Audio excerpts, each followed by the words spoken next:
Among cups of coffee and shelves of used books, an unexpected encounter transforms what seemed to be just another ordinary afternoon into something impossible to ignore. A mysterious note, a disconcerting glance, and an out-of-place presence open the doors to a story that mixes fear, compassion, and hope.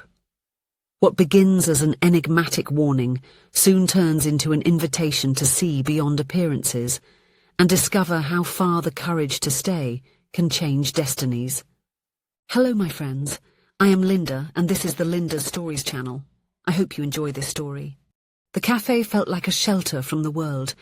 It was small and cozy, with polished wooden tables that bore the marks of time, as if old stories had settled upon them. The smell of ground coffee beans mixed with the sweet aroma of cake freshly out of the oven. Through the large windows, light gently streamed in, tinting the air a golden hue. Alison liked places like this, especially this cafe, New Page, with its shelves of books donated by customers and the porcelain cups with small cracks that told stories of years of use. It was her refuge on Wednesday afternoons, between behavioral psychology classes and study sessions at the library.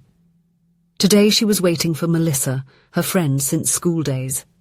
They had agreed to meet at 4, but Melissa was always late. I'll need to talk to her about this someday, Alison thought, smiling to herself as she adjusted her round-framed glasses. Her fingers drummed on the cover of the book she had brought with her, Man and His Symbols by Jung, marked with dozens of colourful sticky notes. Nina, the barista with colourful hair who already knew her order by heart, approached with a steaming chai latte. But this time, along with the drink, she left a small folded note on the table. "What is this?" asked Alison, confused. Nina leaned in and whispered, "A girl asked me to give it to you." Without further explanation, she walked away, leaving Alison intrigued. It was a common piece of paper, folded in half, but it seemed to weigh heavily in her hands. When she opened it, Alison read the words written in quick strokes. "Do not look at the man in the corner, or else—" Her heart skipped a beat. The warning, short and abrupt, seemed more threatening for ending in suspension.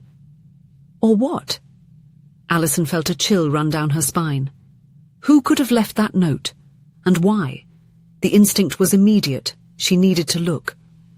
She pretended to adjust her hair, taking advantage of the movement to glance at the indicated corner. He was there, a man alone, sitting near the window. He didn't fit into the cozy environment. He wore a grey sweater that seemed too big for his thin body. His beard was sparse, his gaze distant, his fingers restless on the almost cold cup. His body was present, but his mind was elsewhere. He didn't seem like a dangerous stranger, but a dishevelled being, as if he were carrying something larger than he could bear. Alison leaned back in the chair, trying to reason. At 24, she was accustomed to observing behaviours, deciphering expressions. Her college professors always praised her analytical skills. She told herself she knew how to handle strange situations. But there was something about that man that made her feel observed, even when he wasn't looking. She took a sip of her chai, trying to organise her thoughts. Why would someone warn me about him? He just seems lost. She observed him again, discreetly over the rim of her cup. The man stared at the empty table in front of him, his lips moving as if conversing with someone invisible. Then it happened. He raised his face and their eyes met. There was no hostility in that gaze, just a profound emptiness, like a bottomless pit. Even so, she felt her stomach tighten. The man stood up slowly, his chair scraping against the wooden floor, and began walking towards her table. Alison held her breath. Her hands gripped the book tightly, as if it were a shield. He approached with hesitant steps. He was around 40 years old, but his face seemed to carry the weariness of an entire lifetime. He leaned slightly, as if to confide something, and began to speak. "The sky is clear today. The people in the square seem happy. A girl in a yellow dress feeds the pigeons. A man reads a newspaper on the bench. Guitar music comes from a distance. It smells like popcorn and cotton candy. The fountain is still running." They were not words directed at her, but loose fragments, disconnected narratives of an ordinary day, as if he were describing people, places and sounds. It was a speech without a recipient, a continuous flow to avoid silence. The discomfort overcame her. The instinct for self-preservation screamed. She stood up abruptly, leaving some coins on the table, and at that moment she saw Melissa enter through the door, her dark hair blowing in the wind. She grabbed her arm and, without giving any explanations, hurried out of the cafe. "What happened?" asked Melissa, confused, as they moved away along the sidewalk.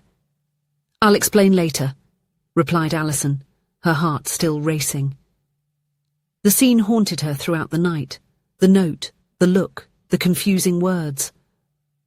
Lying in her small bed in the apartment she shared with 2 other students, Alison went over the events. It could have been a delusion. It could have been just a lonely man.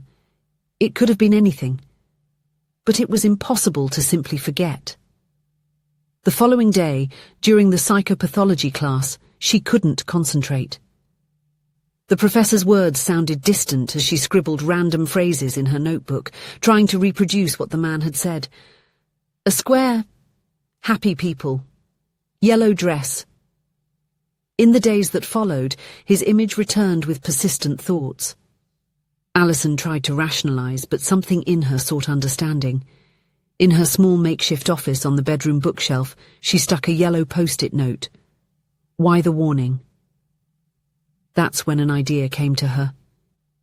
Finally, she gave in. She picked up the phone and called the cafe. She pretended to be casually curious and asked about the man. The response came naturally from the other side of the line. He was a regular customer. He always sat in the same place, talked to himself as if speaking with someone invisible, had his coffee and left. "Does he have a name?" Alison asked. "Nathan, I believe. Always pays with a card." This information hit her hard. He was no longer just a strange figure, but Nathan, a name, a person. There was no longer fear, but a silent call. It was as if she had received a mission she hadn't asked for, but that now belonged to her. Alison took the case to the university. She asked professors about behavior patterns. She mentioned fragments of what she had observed without naming names.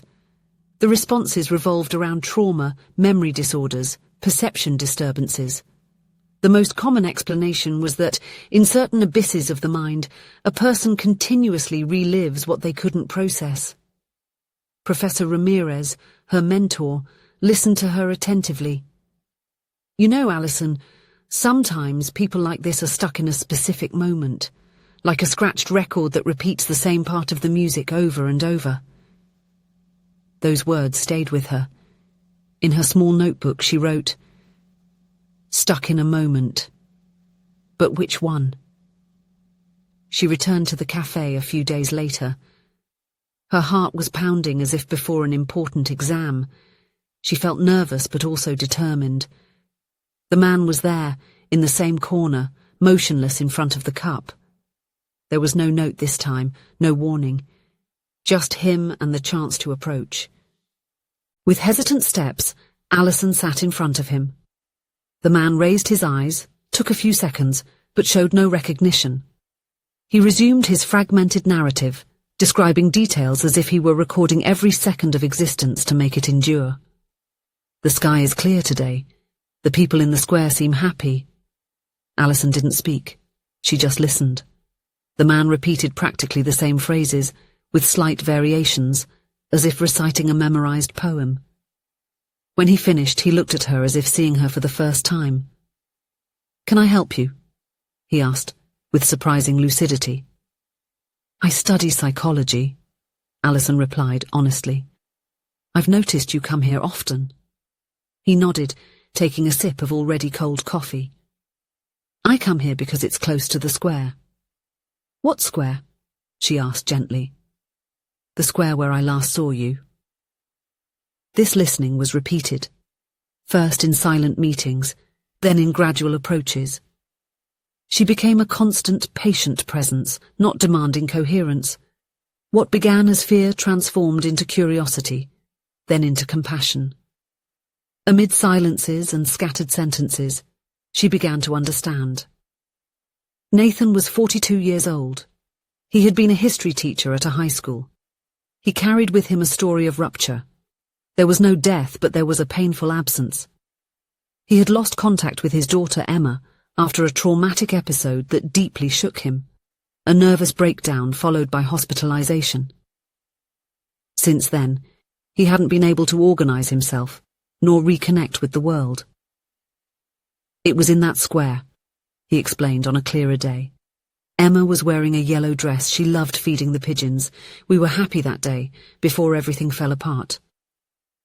The treatment he had received up to that point was inadequate. Heavy medications that merely numbed without healing. Professionals who saw him as a lost cause, not as a wounded man. My ex-wife took Emma to another state, he confessed. I don't blame her. I wasn't well. Alison delved even more into readings, talked to trusted experts, revisited articles and studies. With each new meeting, she brought small seeds of hope. She encouraged Nathan to seek other types of treatment, accompanied him to consultations, and translated clinical terms into simple words. More than just technique, she offered presence. And then the most difficult idea emerged, to help him reunite with his daughter. Nathan resisted. She must have moved on. She must be ashamed of me. Or maybe she misses you, Alison countered. Maybe she wants to know how you are. Nathan resisted. He believed it was too late, that he didn't deserve it. He carried shame and fear. She was only 8 years old when she saw me in that state. Now she must be a teenager. She wouldn't recognize me. But Alison did not give up. Gradually, she showed him that a daughter's love does not disappear with time. It merely falls asleep. She explained that it wasn't necessary to be perfect, just willing to start over. Emma deserves to know that you never forgot her, that you always carried her with you. The process was long and full of hesitations. On a rainy Sunday at a cafe, Nathan finally handed Alison a small piece of paper with a name and a phone number. It's my ex-wife's sister. She was always kind to me. With patience, Alison made contact. She discovered that Emma, now 15 years old, lived in a nearby town, that she occasionally asked about her father, that she kept a photo of him on her bedside table. She wants to see you, Nathan, said Alison, holding his trembling hands. She never forgot you. The reunion took place on a simple late afternoon, in the same cafe where everything had begun. The sky was painted with soft colours, when Nathan saw before him the girl who was no longer a child. In her eyes, a mixture of surprise and tenderness. There were no accusations, only longing. The hug they exchanged was slow, shy, but loaded with silent promises. "Do you still talk to yourself, Dad?" asked Emma with a gentle smile. "Sometimes," he confessed, "but now I know I'm talking. Before, I didn't realize it." Alison watched from a distance, feeling she was witnessing something sacred. It was not just the healing of a man, but the reconstruction of a family. It was then that Nina, the barista, approached silently. "Was it you who left the note, wasn't it?" asked Alison, suddenly understanding. Nina nodded. He would come here every day talking to himself. Sometimes he would scare the customers, but then one day he told me about his daughter, about the park. I realized he needed help, not distance, and you with your psychology books. I thought maybe you could do something. Why the warning tone in the note? Because I feared you would just walk away like everyone else did. I thought the mystery would make you look, make you care. From that day on, Nathan began appropriate treatment. With his daughter's support, he started to regain lucidity and stability. The disjointed narratives gave way to clearer conversations. The empty gaze was replaced by hope. The cafe, once a scene of estrangement, became a place of happy gatherings. Nathan, Emma and Alison began meeting there regularly. Emma, with her keen intelligence and interest in history, just like her father, she proudly declared, brought life to their meetings. The place transformed from a stage of silence and loneliness into a symbol of a new beginning. In her final semester, Alison chose narratives of healing, the role of recognition and presence in recovery processes as the topic for her thesis. Her advising professor, Proud, remarked that he had rarely seen such a deep understanding of the subject. "It wasn't just theory," she explained. "It was a lesson life taught me." Alison learned that psychology is not just about theories or diagnoses. It's about walking alongside, offering patience, and believing in the possibility of healing. She learned that no one is completely lost, and sometimes all it takes is a persistent presence to awaken dormant strengths. At their last meeting in the cafe before her graduation, Nathan gifted her an old book of poetry. On the first page he had written, "For Alison, who taught me to look beyond the surface, thank you for not being afraid of the man in the corner." The note, which initially seemed like a threat, turned out to be an invitation. Not looking would have meant going through life without noticing the other. Looking was to take a risk, to cross the fear, to allow the unexpected to become an encounter.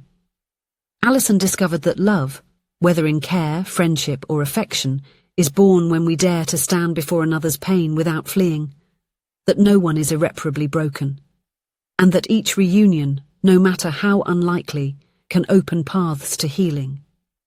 In the end, he understood that to love is not to save. To love is to help the other to rediscover themselves. If you enjoyed the story, please leave a comment with a rating from 1 to 5 to show how much you liked it. Also, watch the video that is now appearing on your screen. See you soon.